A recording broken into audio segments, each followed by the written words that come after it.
माँ films presents. आ गया बंगाल के सुपर डांसर नचनिए आ गया। तो भाई लोग अपने पॉकेट जेब से 10-20 का नोट उड़ाने के लिए तैयार हो जाइए। और जरा नागिन धुन को बजाओ।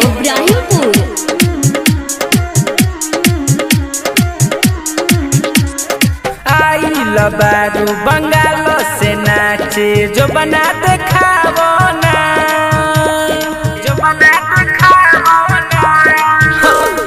आई लबारू बंगालो से नाचे जो बना दिखावो ना, कि 10 पर कमर हिलावो ना, कि 20 पर किस्सा उड़ावो ना, कि 10 पर कमर हिलावो ना, कि 20 पर किस्सा उड़ावो ना। Music by Ravinder Singh. 10 पर कमर हिलावो ना, 20 पर किस्सा उड़ावो ना।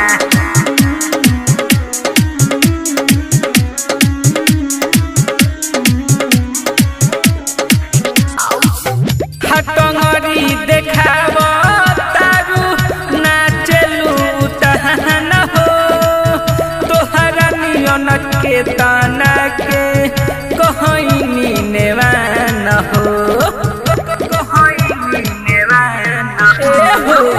नोटावे से तौल दे हब करबुआ न कहानी, हबाते बिहार ये गोरी लुटा जाई जवानी।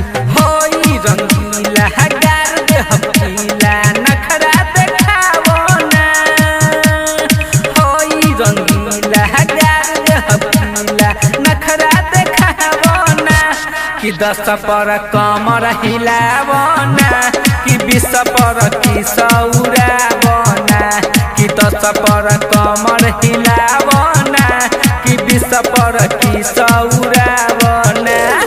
कंचन इब्राहिमपुर। 10 पर कमर हिलावो ना, 20 पर किस्सा उड़ावो ना।